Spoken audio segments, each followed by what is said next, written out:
राधा की मृत्यु कैसे और कब हुई? वैसे तो राधा कृष्ण का प्रेम अटूट और अमर है। आज भी लोग इनकी प्रेम कहानी का मिसाल देते हैं। भले ही वे दोनों एक ना हो सके, परंतु फिर भी इनके बीच प्यार बरकरार रहा। राधा और कृष्ण की एक दूसरे से तब बिछड़ते हैं जब मामा कंस द्वारा श्री कृष्णा और बलराम को मथुरा बुलाया गया था। मथुरा जाने से पहले कृष्ण ने राधा से वादा किया था कि वे राधा से दोबारा मिलने जरूर आएंगे, परंतु वे अपने वादे को पूरा करने में असमर्थ रहे। कृष्ण जी राधा से दोबारा मिलने के लिए नहीं आ सके और उन दोनों का दोबारा मुलाकात ना हो सका। कृष्ण के मथुरा चले जाने के बाद पूरा वृंदावन सूना सा हो गया था। वृंदावन में खुशियों का अनुभव ही नहीं होता था। इसी दौरान कृष्ण की शादी रुक्मिणी से हो गई और वृंदावन श्री कृष्ण के चले जाने के बाद राधा की भी शादी आयन से हो गई। भले ही राधा कृष्ण की शादी किसी और से हुई, लेकिन इन दोनों का वास्तविक प्रेम हमेशा एक दूसरे के प्रति ही था। इन दोनों का प्रेम हमेशा के लिए अमर और अटूट हो गया। इसी कारण आज के समय में प्रेम की मिसाल देने के लिए राधा और कृष्ण की जोड़ी को जरूर याद किया जाता है। राधा की मृत्यु कैसे हुई? इसका उल्लेख पुराणों में देखने को मिलता है। पुराणों में राधा कृष्ण के मिलन से लेकर के वियोग तक की कहानी देखने को मिलती है। कृष्ण से बिछड़ने के बाद राधा का जीवन अधूरा हो गया था। वे अपना जीवन ऐसे व्यतीत करती थी जैसे मानो कोई जल बिन मछली हो।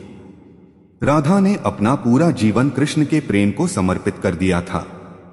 जब कंस द्वारा कृष्ण और बलराम को मथुरा बुलाया गया, तब वह समय राधा और कृष्ण का अंतिम मिलन था। दोनों के बिछड़ने के बाद कृष्ण की शादी रुक्मिणी से हो जाती है और राधा की शादी अयन नाम के एक व्यक्ति के साथ होती है।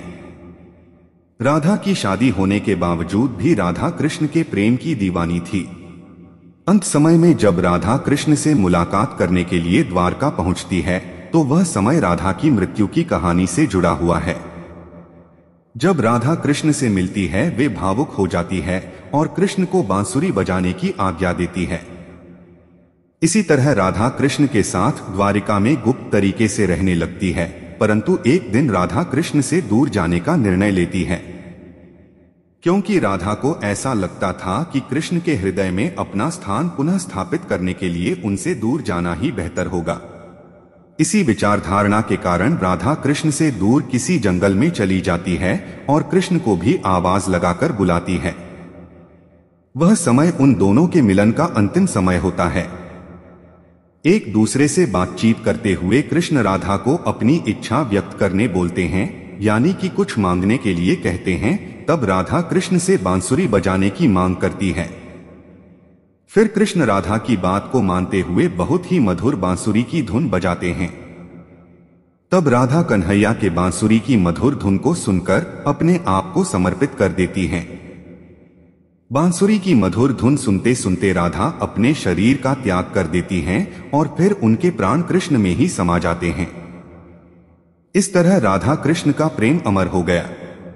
परंतु कृष्ण राधा के वियोग को सहन ना कर सके और वे भी राधा की याद में और प्रेम की प्रतीकात्मक अंत के रूप में अपनी बांसुरी तोड़कर फेंक दिए। बांसुरी का त्याग करने के बाद पूरे जीवन भर कृष्ण बांसुरी या फिर कोई अन्य वादक यंत्र का उपयोग नहीं किए। इस तरह से पुराणों में राधा की मृत्यु का उल्लेख किया गया है। दोस्तों, कहानी अच्छी लगी तो लाइक करें, शेयर करें, कमेंट करें और चैनल को सब्सक्राइब करें। Thank you.